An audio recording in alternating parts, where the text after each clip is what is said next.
So I think one of the ways to look at this is, isn't it exciting when you start to think about the talents and skills that organizations have, and suddenly people start talking to each other. They start looking at things from slightly a different set, maybe, of colored glasses. Okay, suddenly start to look at what the possibilities might be when people start working together. So we have a panel here. I had given you the suggestion that one of the things I wanted you to think about as we were going through the presentations was how do we leverage this knowledge and skill, expertise, and capabilities that we have at Providence Healthcare and in the Institute so that today's research leads to a healthier tomorrow. We also asked you to think about how do we employ this new knowledge and new technologies and things like that, and the environment and the behavior that's necessary to really understand and implement healthy aging. So I'd like to open it up to the floor and ask you to come up and ask some questions of the group, but maybe I can get the dialogue started. So Providence Healthcare is an organization of many pieces. It has several hospitals, particularly the largest being St. Paul's Hospital. There are some assisted living and seniors facilities. But a lot of what we have is that institutional piece, that acute care piece. Okay? How does a hospital have to change to suddenly embrace the things that you're talking about? What do we need to do and be thinking about as we think about the renewal, based on now, from each of your perspectives and the fact that you're now starting to work together? How do we need to be different? What suggestions do you have? What ideas do you have? Well, maybe I'll take first swing at that. Probably strike out. We actually have all that stuff, remarkably. We have the research scientists there. We have the great clinicians there. We have a very interactive environment. What we're missing, I suppose, is a little bit of structure around that. And I think something like structuring around a Healthy Aging Institute and really understanding how we need to put the parts together. T1 translation, first-in-man facility, clinical trials, a group like CHAOS so that we move it out to patient outcomes. I think that's important. Another key part that is in nascent stages, I would say, at all of our hospitals is the outreach component. You know, like, so as a hospital, we provide care, but we've, as a central hospital, a university-affiliated hospital, we really have to send that out to community, best practices out to community as outreach, research, and education, kind of a core concept for what we need to do. And taking our discoveries and actually getting them implemented in patients means that we really have to amp up our outreach component so that it's not just folks in Vancouver who have this knowledge, but it's distributed to healthcare providers, but also to patients. Okay. Any other thoughts by anybody? David? I think, is this on? Hello? So basically as anyone knows, in trying to get something from basic research into industry, it's not just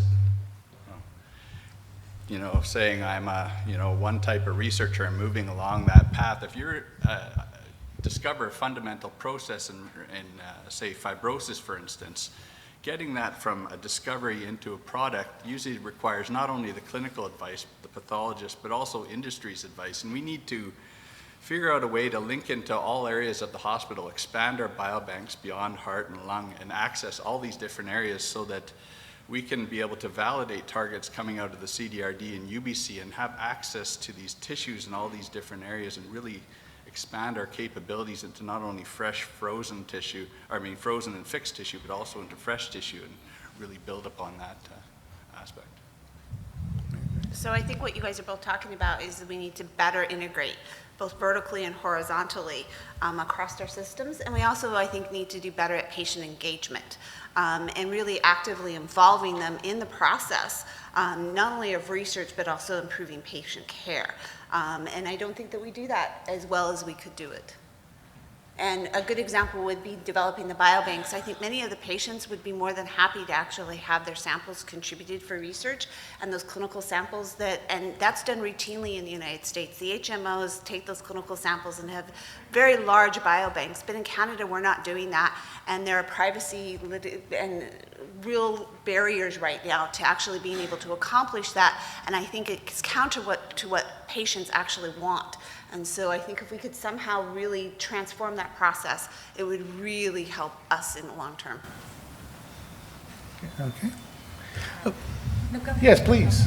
And, you know, and then just from that primary care point of view, acknowledging that the patient journey starts before we get to the acute care institution, and that's one of the really important things is how do we make those links, and how do we take all the primary care providers who are working in communities who could already be collecting information on patients, getting them into research studies, but more importantly that knowledge translation. And in the last months, as I'm reading about stuff, I go, why didn't I know about the research work that they're doing, and that if you do weight training, you can actually decrease your cognitive decline. You know, every gym around the world should know about that, because when I tell my patients, they go, well, how much weights should I be lifting? And but that's the important stuff that really makes a difference to our patients. So we have this disconnect between our ivory tower worlds and what really happens with patients, and that's what I keep. My place here is really to remind us about our patients and how we can move that forward. Okay, good thoughts. We have a couple of questions. I'll start off. Jim? I was struck by the talks, Nardia, Denise, and David and Keith, by putting the patient in the center. And we all either are aging, aged individuals or no aged individuals, parents, friends. And one of the things I notice is the fragmentation of care. There'll be a family doctor, they maybe have met a nurse, and then they see two specialists, maybe not even in the same institution. And I was struck by the earlier comment, the 1974 study showing that nurse practitioners could play a significant role in the system. And I think what the talks brought to me is researchers could play a significant role in the system. And I wonder if the speakers could get down to a Victor example of how you would redesign his personal care management next week to integrate better the specialized care, the primary care. What's the role of a nurse practitioner? Because patients tell us one of the most frustrating parts of the system is having so many different physicians and so many different caregivers. There's no one in charge, and sometimes the great family physician can do it, but more often than not, they're so rushed and busy with the sheer volume of work coming at that coming with them every day. I just wonder if we had a kind of a team leader at the center of that patient's care, and they're surrounded by members, one of whom is perhaps a researcher. Is that a bit silly, or is there a way to get a better care package? And when we create that new care package, you have research integrated right into that team. Your thoughts? So in primary care, we call that the patient's medical home. And all patients should have a medical home. And whether that is a family physician or a nurse practitioner, but the team that belongs around that. Probably a clinical nurse who works there who would then be helping coordinate lots of those things. It's certainly some of the stuff that we've been looking at from the Ministry of Health is what they're encouraging around different things. And then patients would have access to services as they need it. And whether that is having some research and the data that connects all of those pieces is really what's important.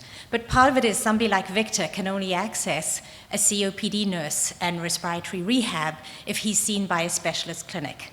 And ideally, I, as a family physician, should be able to refer Victor to a physio or a physio or a rehab practitioner to help him prior to him getting so bad that he ends up in the ICU and then gets seen by all these specialized teams. So it's how we access services that's really important, and then how we share that information. So when Victor was in the ICU, it took 2 weeks for that information to get to me as his primary care provider. So I really like the question and the answer, and the idea of a patient feeling like this is their medical home. And I see that, for example, I also teach medical students, and So a volunteer patient comes in, and I go, gee, you look familiar. She says, gee, you look familiar. It turns out, she worked in the cafeteria for many years, and she really felt at home. She got her medical care at this institution. It was actually part of her working life, and she wanted to give back through education, and this is how she did it. But she was interested in the research that I was involved in and wanted to participate in that.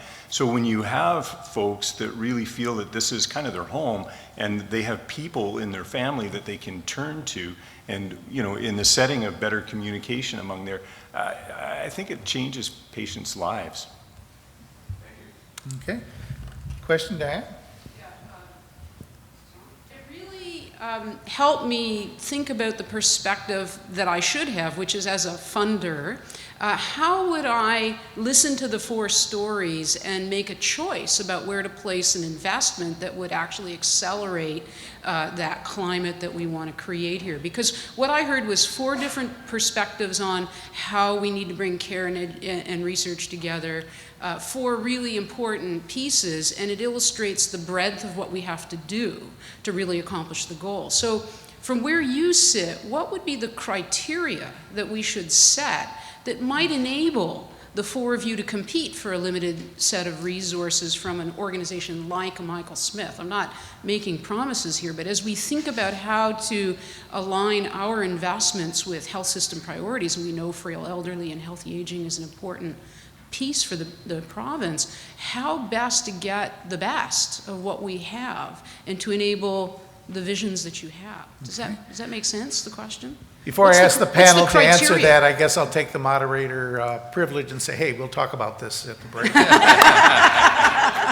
But the point is, what's the criteria that we should base our decisions on that enable the breadth of the visions that you have, but still fund the most promising opportunities? Make Good sense? questions. Yeah. Good questions. Panel. My response would be, why compete? I mean, I can take my basic scientific research, and this is what I do. I study tissue injury and repair, and that's what I know about. And then I go to the clinician studying disease X. You're the world expert in that area. You can provide the clinical expertise, the tissues, and what I need. And someone over here can do this, and work together to find the solution rather than compete, because I think they're both important. So, but it's not surprising to think that we might have a limited pie in which to make our investments. We all have limited pies, so how do we place our best bets, and what's the criteria we should place those bets on? I agree with you that we should enable that kind of collaboration, but still. So I'll be cheeky and say you can choose anybody as long as you include primary care, because we're the ones who we really to really hold that patient accountability and that knowledge translation. I think that is really been the missing link so far. That everything that we do is really so removed from the daily life and the daily needs of patients and the reality of their care. So for Victor, who's 80. Does he really need to be on hypertensive medication still? Nobody's really studied that. The studies are all done in really young people, and really what I'd like to do is take him off all his medication. So I need David to get the money so that I can remove stuff and then follow him and see how he goes along. And that's not really going to entice anybody to give me money, is it? From my perspective, I would say we really need, again, more integration. So I was really struck by what Nadia said about weight training preventing dementia. And I know that I'm working with Sabrina Wong up at UBC, and some of her questions are, do statins potentially increase the risk for dementia later on in life? And from a personalized medicine genomics perspective, we have the ability to identify individuals that are at greatest risk for developing Alzheimer's now. So we can actually genotype them when we know, and we haven't actually looked at trying to say, okay, in midlife, in their 40s and 50s, what if we connected more with primary care physicians and we did weight training? We did some of these kinds of activities, and being able to actually say, hey, can we now translate this? But in order to translate research and genomics, we need to do it integrated. across the spectrum. And really right now, I think where we are is we tend to have research, we tend to have primary care, we tend to have specialized care, and there isn't enough integration between the platforms. So I think that truly something that would be transformative would be something where we integrate and we really build more teams. So I'm going to just second and third that same thing that you heard, and I think there's a solution to your limited pie, to tell you the truth. So first, I would fund, and my criteria for funding would be the teams who can show that they are working together, and they gotta span the spectrum, because funding down here or funding over there without a connection means that you might solve a limited problem, but it won't feed back on itself. Like where you really get the amplification is you get the patients engaged, and now you have more access to tissue and data and that sort of thing that then feeds back. So I really feel that funding the integration is important. Now, limited funds. Well, so then you're going to take on narrower problems, I suppose, and too bad we can't solve every single medical problem, but we can pick our handful and go after them. And again, it's based on, who's put the team together and who shows that you can go from the start to the end and feed back again. Okay, some interesting questions. So you all have a task today, and that is when you leave, you buy a lottery ticket, you assign that to Providence Healthcare, and we'll see what luck brings us. Okay.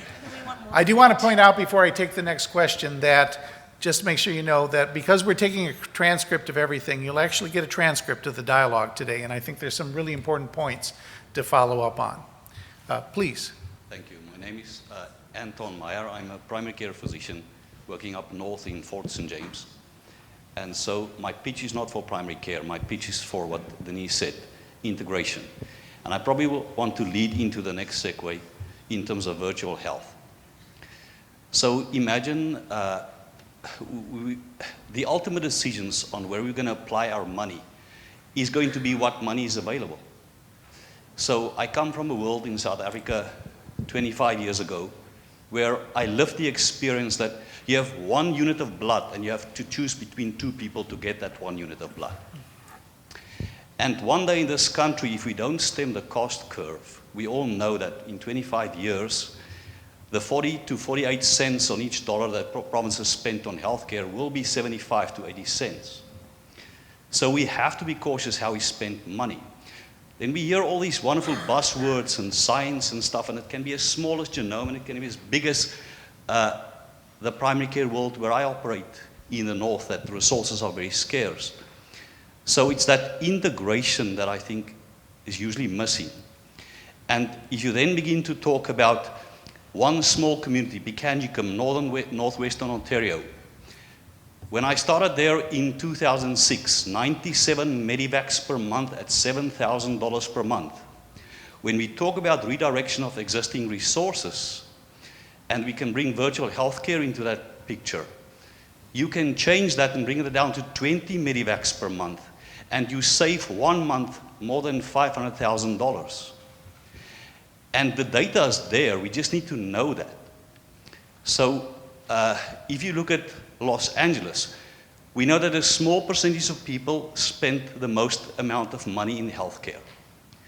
So you have one on-the-street individual seen 283 times per year at UCLA Health Complex at a cost of $17.8 million for that one individual.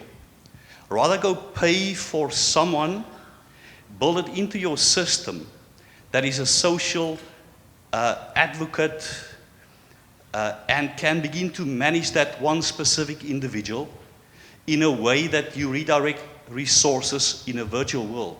We talk about medical home. What about medical home within a home? If we talk about where is our budget being killed, it is the admission rate of COPD, of congestive heart failure, and then the readmission rate of those patients just after discharge. It is about the 22% pharmaceutical error after discharge that kills the budget of a province. So when we begin to apply our resources in virtual healthcare, Why don't we give the patient within the home? You've heard about Victor. There was not one patient on the slide sets there that did not want to be in their home. And if I have something that I can show the patient that can weigh themselves on a daily basis, not only show me the management of my congestive heart failure improvement, but also the fact that I maybe will have something that can tell me about Alzheimer's in future. If I can have that patient virtually communicate to me with tool sets, that's already in existence and available. And I can have a unit that can integrate that at the top of their practice. Don't need to have a physician there. If a nurse practitioner can do that, why not? If a nurse in an expanded role can do that, why not? If an LPN can do that, why not?